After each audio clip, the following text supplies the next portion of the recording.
This channel is for educational purposes only. Please do your own due diligence before making any investment decisions. This is Joe Rabil with Rabil Stock Research. So I get a lot of questions about exits and, give me examples of how I exit.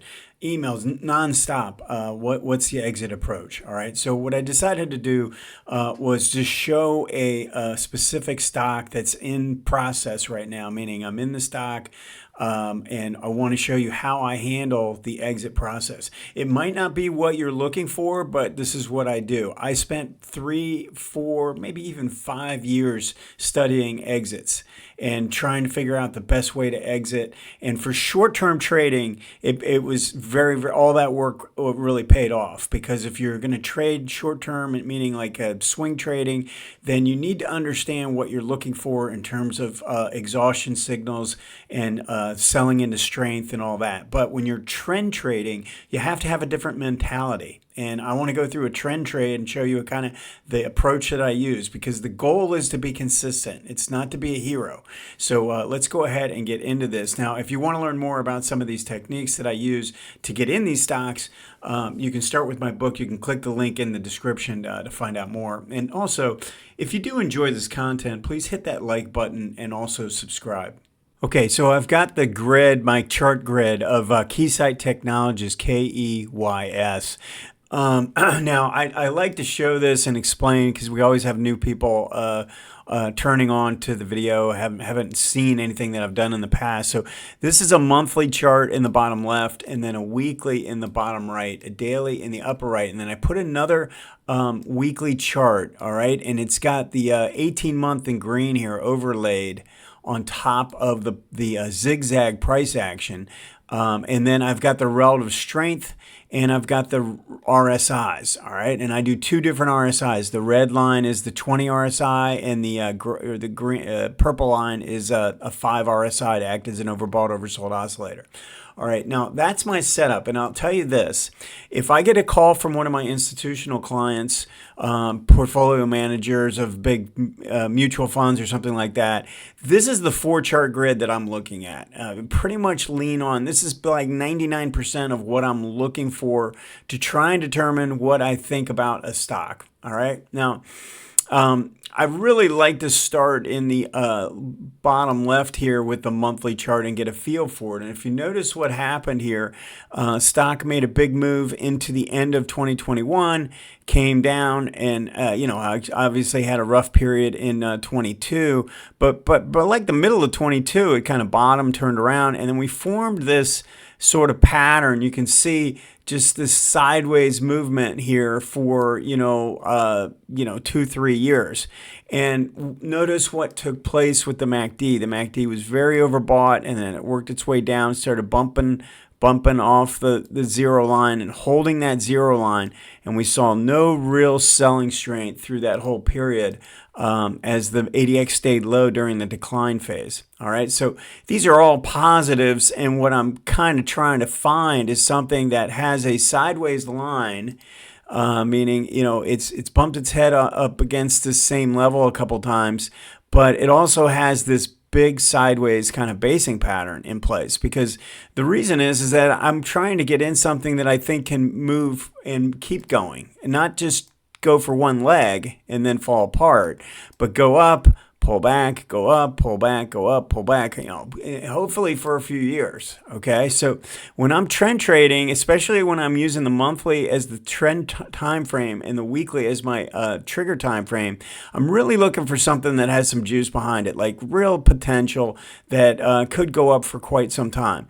Now, when you're doing weekly dailies, you might not need to have that big base or anything like that. You're looking for quality patterns, pullback patterns and stuff like that for a couple legs to the upside, or potentially more than that. But the reality is that if you can get a leg or two trading weekly daily, you're going to do exceptionally well. You're going to hit a bunch of targets and have a lot of success with it. But with the monthly weeklies, you really are looking for something that has a big foundation to it, that has the potential. All right, so this was one of those stocks for me, and I stayed back and waited. I had an alarm of this when it was crossing like 187, 189, 180, or maybe around 190 or something like that. And so I actually didn't. I wouldn't say that I got a great entry. I got in okay on this big green monster green bar emerging out of this big basing area. Okay, so it was a low ADX breakout. Now,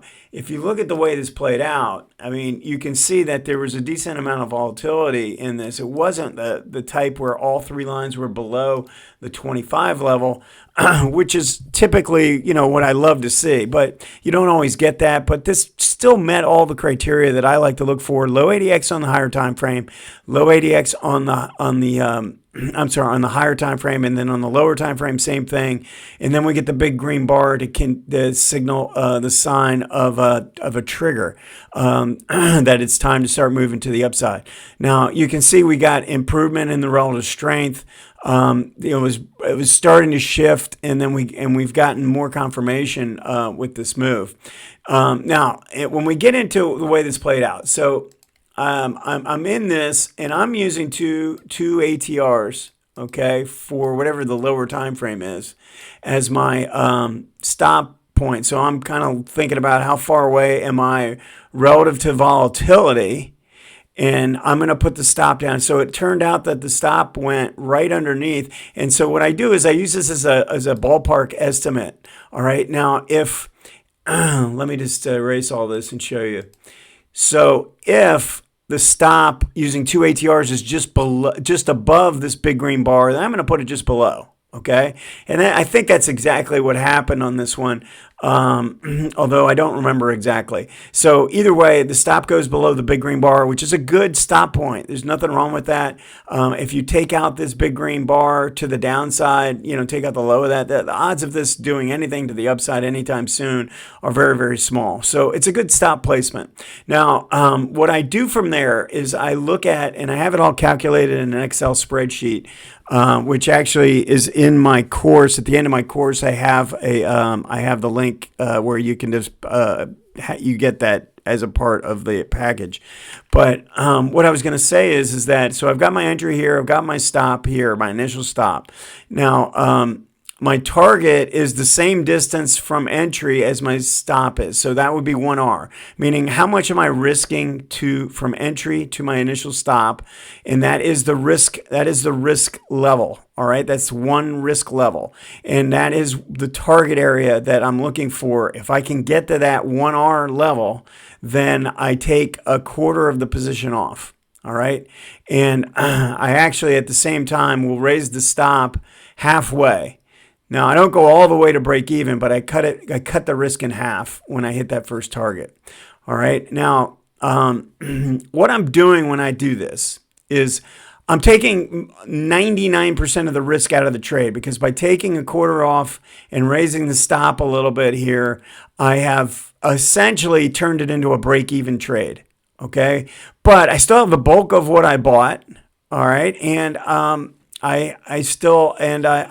pretty far away from the price action. So that means the stock can pull back. I'm giving it room to roam without, and I still have a decent sized position. So that's my thought process is, so the way I look at it is we've got this monster base.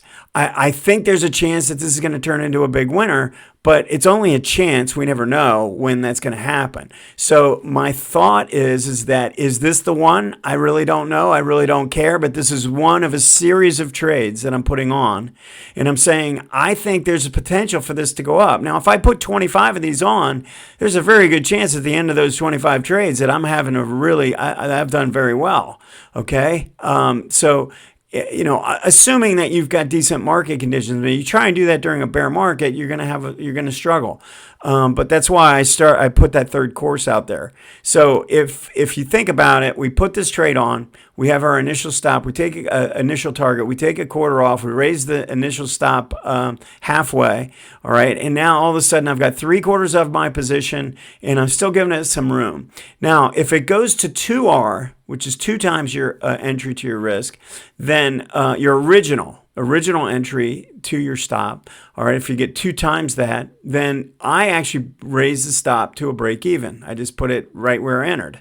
All right. Now, my thought is that I don't want to take another target.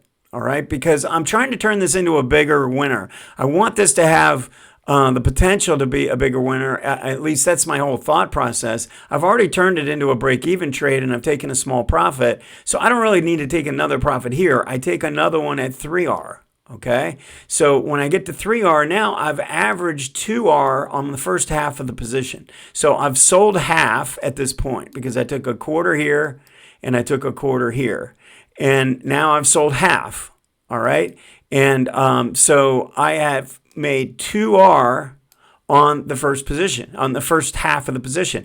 2R is very good. I'm telling you, if you average 2R on all your exits, you're doing very, very well. You're typically going to have, if you're controlling the risk and you're following any type of, at least using any type of the approaches that I'm using, 2R on average on your exits is going to be very well. Your numbers are going to be really good when you look at your log sheet.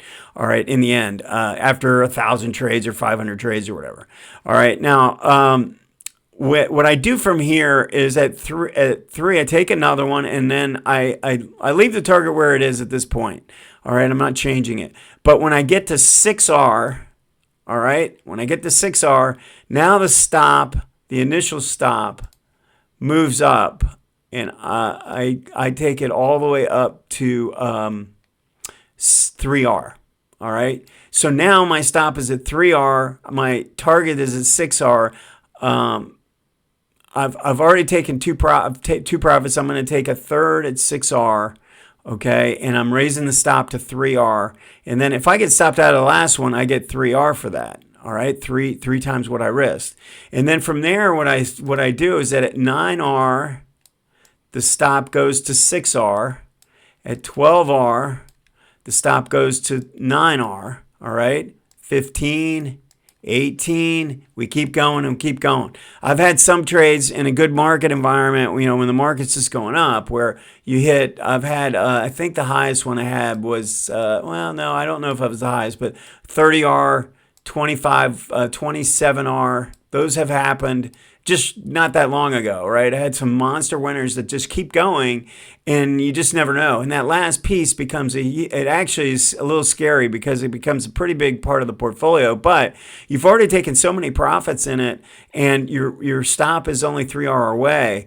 And so, I know this might sound like I'm not using technical analysis at all, but what I am using is the stock's own volatility to determine my risk parameters and my targets. So the average type of, volatility. Now, what ends up happening sometimes, like what happened with Bitcoin, I got in Bitcoin early on, and it made this big monster move. And the volatility at this point versus this point was pretty dramatically different. So this volatility started to increase a lot and stop me out. Now, it ended up spending a couple of years consolidating after that big volatility. So big volatility at the end of a move is usually signs of distribution. So it's really a good approach from a standpoint. There's 2 reasons I like to use this. Number one, it's consistent. I'm always going to be consistent with it. All right.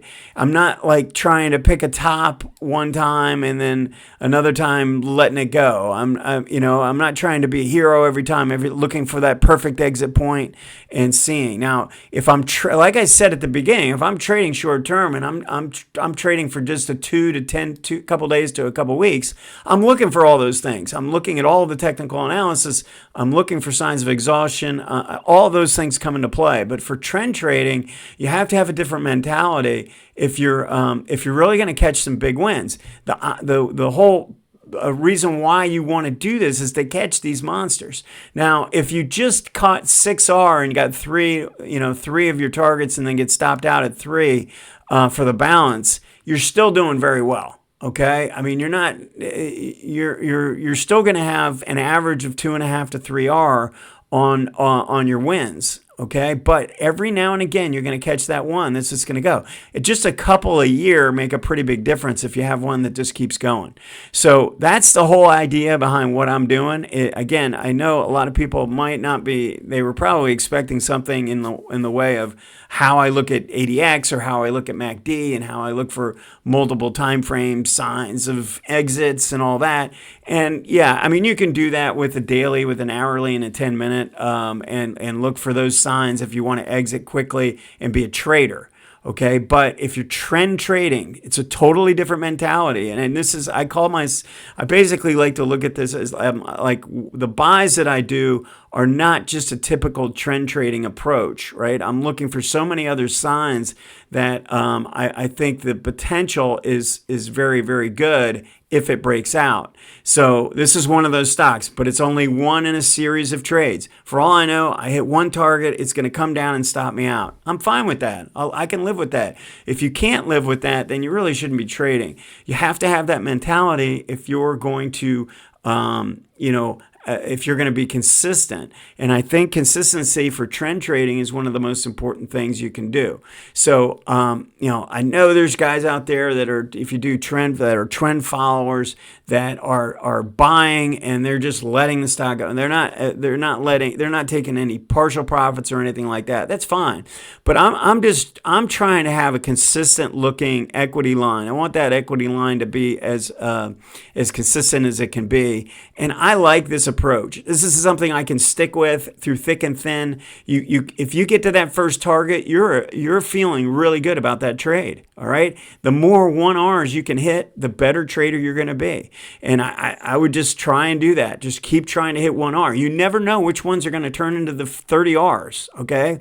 You might think you will. You might think you do, but you just don't. You just have no idea. So you buy it, you do it, you follow the plan, and then let the stock determine how big of a winner it's going to be. You just follow the plan. If you do that, I think you'll have some success. All right. Let me know if you have any questions. Thanks.